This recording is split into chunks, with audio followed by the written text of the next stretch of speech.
안녕하세요. 저는 14주차 팀장을 맡게 된 대학기초 소프트웨어 24분반 정하경이라고 합니다. 지금부터 저희 조의 발표를 시작하겠습니다. 먼저 저희 팀 소개를 하겠습니다. 저희 팀 이름은 슬기로운 대학생활입니다. 이 팀명 어디서 많이 들어봤다고 생각하시는 분들이 많으실 거라고 생각합니다. 저희는 학기 초 회의를 통해 팀명을 어떤 것으로 할지 고민하다가 그때 당시에 슬기로운 깜빵생활의 후속작인 슬기로운 의사생활이라는 드라마를 모티브 삼아 팀 이름을 슬기로운 대학생활이라고 정하게 되었습니다. 다음은 팀원을 소개하겠습니다. 저희 조는 저를 포함한 총 4명으로 구성되어 있습니다. 저는 팀 소개와 프로그램 필요성, 저희 조의 아이디어, 코드의 전체 구조에 대한 설명을 하겠습니다. 최민준 학생은 프로그램 결과의 동작 시험 및 선택 구조 코드블록의 설명을 할 것입니다. 방승헌 학생은 반복 구조의 코드블록 설명을 맡게 되었고, 마지막으로 김세현 학생은 함수 코드블록의 상세 설명을 맡게 되었습니다. 다음으로 저희 주제를 소개하면서 저희 주제와 관련된 프로그램의 필요성을 설명드리겠습니다. 저희 조의 주제는 해당 IP의 와이파이를 통한 자리 인증 시스템입니다. 이 사진을 보면 도서관의 사석화가 문제되고 있음을 알 수 있습니다. 평소 도서관을 이용하면서 불편함을 겪었던 저희 조원들은 이런 불편한 점을 개선하고자 생활 속에서 아이디어를 얻게 되어 자리 인증 시스템을 주제로 정하게 되었습니다. 저희 조는 이러한 시스템을 도입하게 된다면 도서관에서의 합리적인 자리 이용과 예약을 위한 인증을 할 수 있게 되어 보다 나은 생활을 할 수 있을 것이라고 생각합니다. 여러 사람들이 이용하는 공공시설에서도 이러한 시스템은 필요하게 됩니다. 자리를 미리 맡아두고는 실제로 사용하지 않아 사람들에게 불편함을 주기에 체계적인 시스템을 도입하여 이러한 문제점을 없애야 합니다. 다음으로 앞서 설명드린 저희 조의 아이디어를 자세하게 설명하겠습니다. 자리를 현장에서 예약하게 되면 사람들이 몰릴 때가 많아 불편을 겪을 수 있는 상황을 최소화하고자 어플리케이션을 통하여 자리를 예약하게 하였습니다. 그리고 자리를 맡아놓고 시설을 이용하지 않는 사람들을 방지하기 위해 IP를 통해 일정 시간마다 계속해서 인증하는 방식으로 어플을 구성하였습니다. 프리미엄 회원권, 일반 회원권, 비회원권으로 이용권을 나누게 하여 이용권마다 혜택을 다르게 적용하였습니다. 이용권마다 차별화를 두어 이용하는 사람들이 자유롭게 고를 수 있게 제공하였습니다. 자리 선택도 한눈에 알아볼 수 있게 하였고 자리 예약도 쉽게 할 수 있게 구성하였습니다. 마지막으로 코드의 전체 구조에 대한 설명을 드리겠습니다. 저희는 회원관리에 속해 있는 회원가입 코드화와 예약하기 코드화, 그리고 예약 완료를 코드화하였습니다. 각 코딩을 할 때 만약 뭐뭐 라면 실행이라는 코드를 가장 많이 사용하게 되었습니다. 안녕하세요. 저는 슬기로운 대학생활팀에서 동작 시험과 선택 구조에 대해서 발표하게 될 강승원입니다. 선택 구조에 대해서 설명과 함께 저희가 어떤 코딩 블록을 통하여 선택 구조를 표현하는지에 대해 설명하겠습니다. 보통 어떤 문제를 해결하는 프로그램을 만들 때 선택 구조란 조건을 나타내는 부분과 그리고 조건의 결과에 따라 참, 거짓을 나누어 어떻게 명령을 수행하는지 정하는 구조입니다. 이 외에도 순차 구조와 반복 구조가 있지만 이는 이 시간에 다루진 않겠습니다. 오른쪽에 보면 저희가 이제 직접 사용한 이제 선택 구조에 대한 블록이 있는데요. 저희는 스크린 1이 이제 초기화 되었을 때와 그리고 회원 가입을 클릭했을 때 이제 창이나 버튼의 보이기 여부를 참과 거짓을 나눔에 따라서 구별하였고 이는 그 선택 구조 코딩 블럭에 해당합니다. 다음으로는 제가 직접 저희 어플에 대해서 동작 시연을 해보는 시간을 갖도록 하겠습니다. 동작 시연에 대해 직접 시연을 한번 해보겠습니다.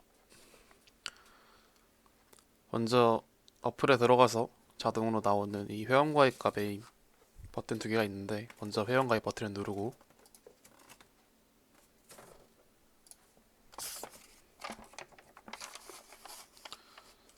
아이디와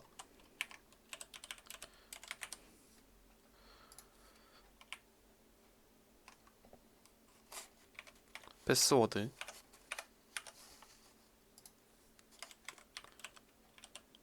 이름과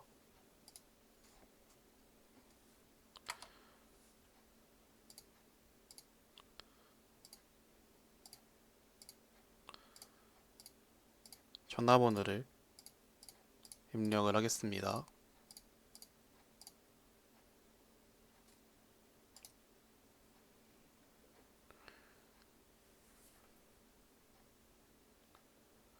저장이 되었다면 자동으로 로그인 화면으로 이동이 되는데요. 이곳에서 아까 전에 그 회원가입을 했던 아이디와 비밀번호 그리고 이름과 전화번호를 통해서 다시 한번 로그인을 해줍니다.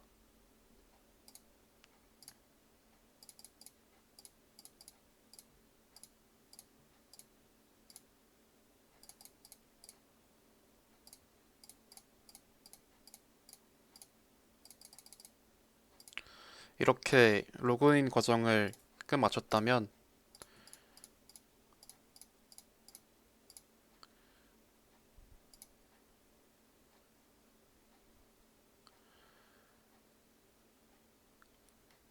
자신의 자리를 이제 선택을 할 수 있습니다.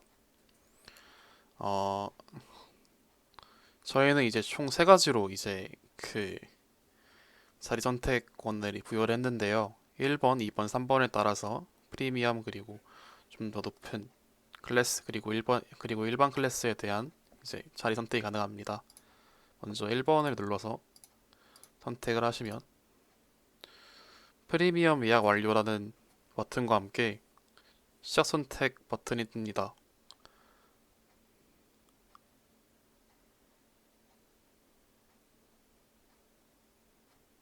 그리고 이렇게 일정 시간 내에 그 어플리케이션에 대한 자리 선택 버튼을 누르지 않는다면 이용 시간 만료 이렇게 뜨게 되고 다시 초창기 화면으로 돌아갑니다. 이곳에서 다시 회원가입을 할 수도 있고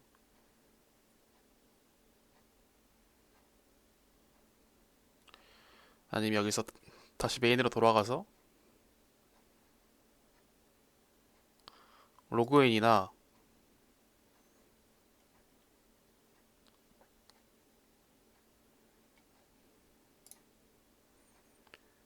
아니면 예약 버튼까지 다시 할 수 있습니다.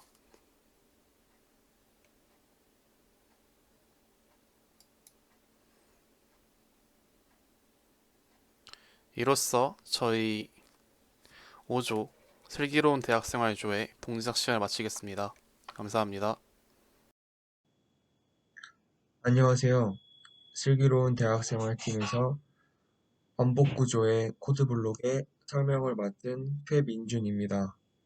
지금부터 발표를 시작하겠습니다.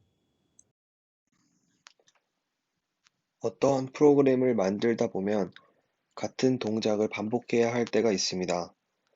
반복 구조란 그 반복해야 하는 동작들을 묶은 뒤 지정된 횟수만큼 반복하거나 조건이 만족될 때까지 반복하게 만든 체계로 1 이상의 명령들의 반복적 실행이라는 알고리즘 구현상의 중요한 개념을 말합니다.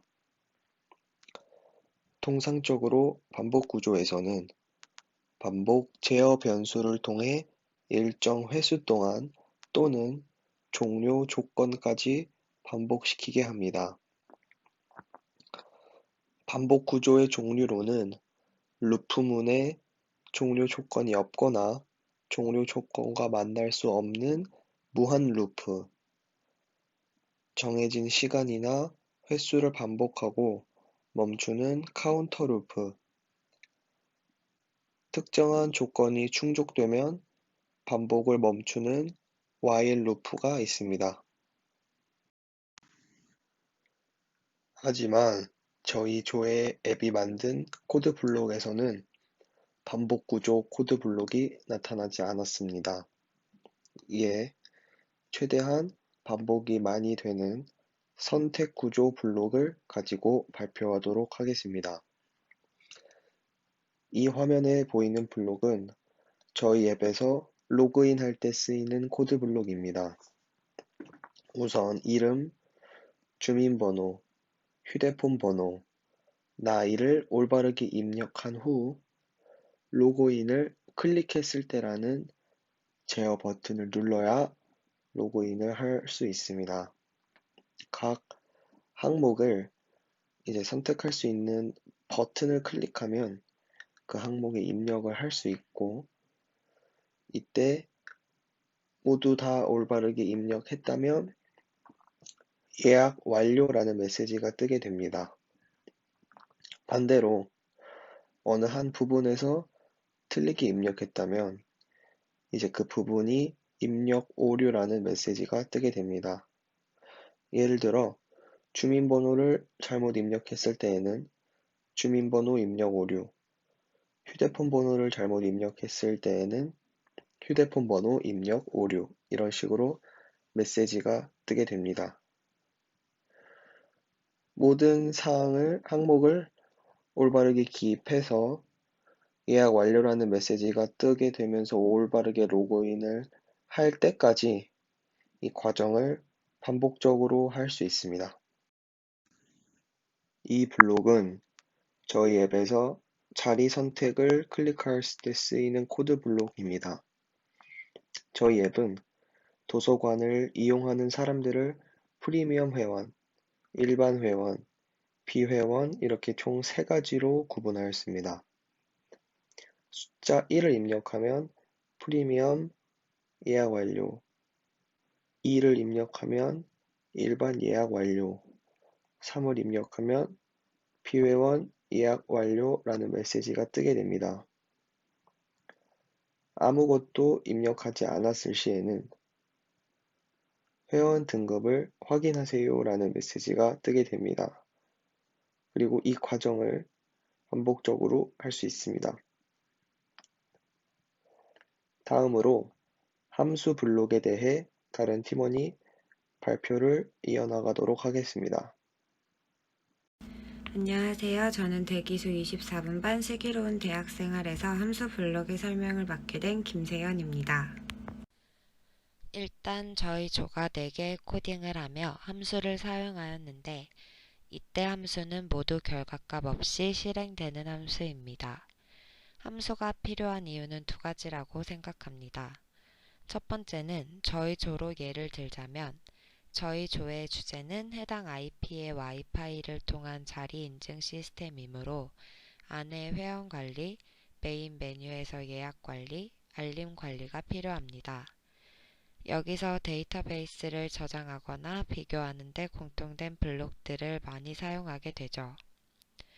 회원 가입과 로그인처럼 자주 사용하는 비슷한 애플리케이션을 만들어야 할 상황이 생길 때 만들어둔 함수를 사용한다면 비교적 짧은 시간에 쉽고 간편한 코딩을 만들 수 있습니다.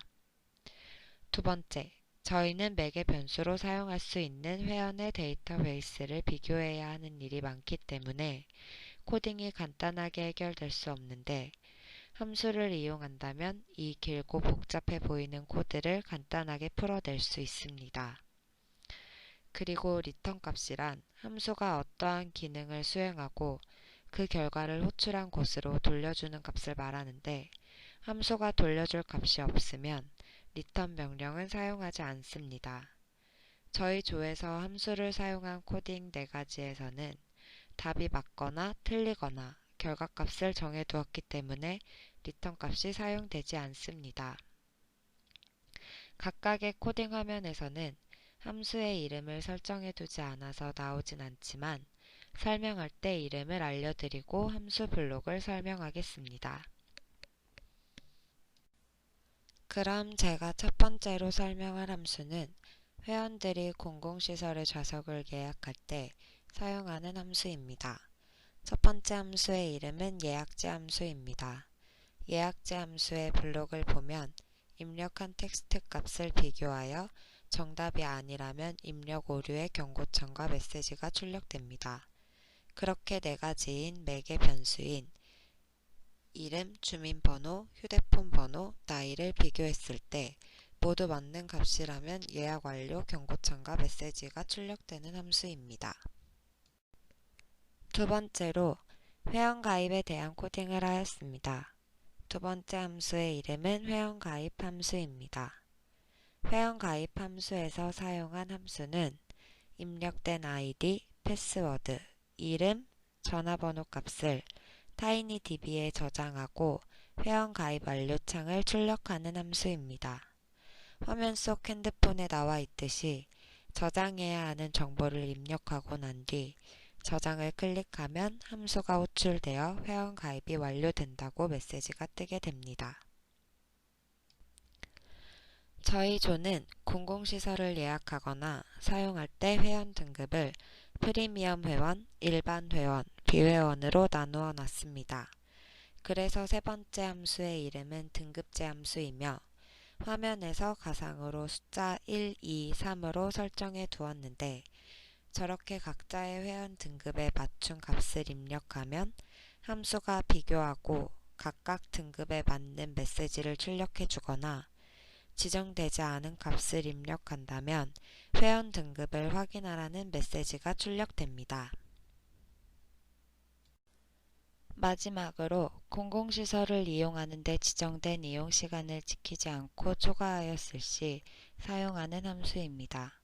마지막 함수의 이름은 이용시간 함수이며 먼저 이용시작 시간을 선택하면 타이머가 활성화되는데 이때 함수가 호출됩니다. 이 함수는 지정된 시간이 지나면 이용시간 만료라는 메시지 창이 출력되며 이용시간 초과 시 불이익이 있을 수 있습니다 라는 메시지가 출력되고 타이머가 비활성화되는 함수입니다. 슬기로운 대학생활 조의 발표를 들어주셔서 감사합니다.